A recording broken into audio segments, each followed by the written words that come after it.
Welkom. Vandag duik ons diep in die wêreld van 'n byna onsigbare, maar dodelike mediese toestand. En ons kyk na die ongelooflike storie van hoe die chirurgie om dit te beveg handomkeer verander het. Kom ons skop af met 'n syfer wat jou regtig laat regop sit. 90%.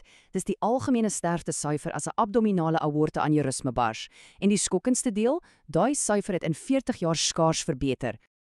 So, om te verstaan hoekom dit so is en wat verander het, gaan ons deur 'n paar dinge werk. Ons kyk na wat die probleem is, wat die oorspronklike oplossing was, die tegnologie wat alles kom omkrap het en waar dit ons vandag los. Reg, kom ons spring weg by die begin. Waarvan praat ons nou eintlik as ons sê abdominale aorta aneurisme? Wel, in AA, soos dit bekend staan, is basies 'n swak plek in die wand van jou aorta. Dis daai hoofslagaar wat van jou hart af onder toe loop. Stel jou 'n tuinslang voor wat 'n swak plekkie het en onder druk stadig maar seker begin uitbult. Daai bult, dis die aneurisme. En dis meer algemeen as wat jy dink. Dis 'n groot bydraer tot sterftes, sowat 15,000 per jaar net in die VSA. Dis 'n tikkende tydbom en die vrese aanjaende deel is dat meeste mense nie eens weet hulle het een nie totdat dit te laat is. Vir dekades lank, as dokters wel hierdie tydbom betyds opgespoor het, was daar basies net een wapen in hulle arsenaal. 'n Massiewe operasie, bekend as oop aorta herstel of OAH. Hierdie was 'n reuse operasie, ja, maar dit was die goue standaard. Hoekom? Want dit het gewerk. Dit was ongelooflik duursaam en chirurge kon dit aanpas vir allerlei ingewikkelde situasies. Dit was die beproefde en betroubare antwoord. En wat nogal fascinerend is hoe goed chirurge oor die jare met die prosedure geword het. Kyk gou hier. Vir beplande operasies het die risiko van sterfte gedaal van so 8% in die 70s tot so laag as 3% deesdae. Dit wys jou net hoe vaardig hulle geword het. Maar toe, in 1999, toe verskyn daar 'n nuwe uitdager op die horison. Een wat die hele speelveld van AA-behandeling vir altyd sou verander. En daai uitdager se naam was IVAR, endovaskulêre aneurisme herstel. Die idee hier was heeltemal anders. In plaas van 'n massiewe sny, werk die chirurg deur 'n paar klein gaatjies in die lies. Die risiko was dadelik laer en die hersteltyd baie vinniger. En die impak? Wel, kyk self.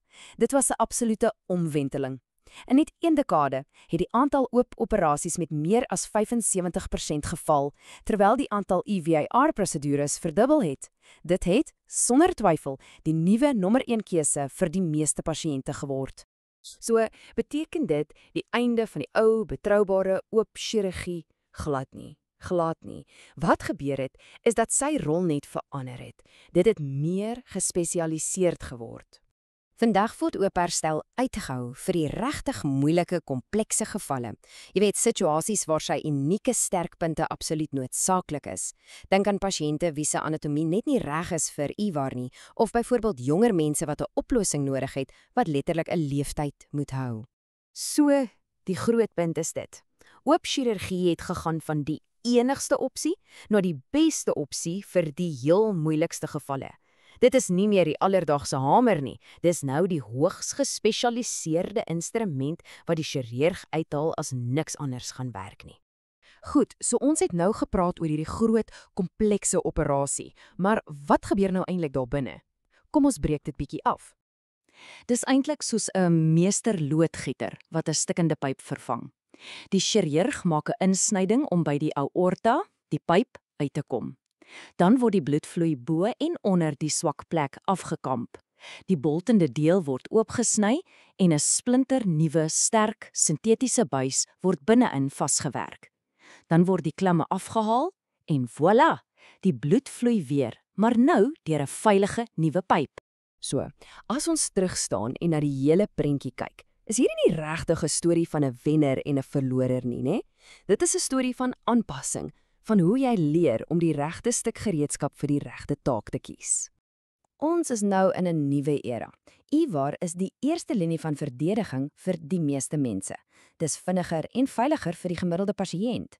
Maar die ou garde, OAH, staan steeds wag as daardie noodsaaklike, superduursame oplossing wanneer dinge regtig ingewikkeld raak.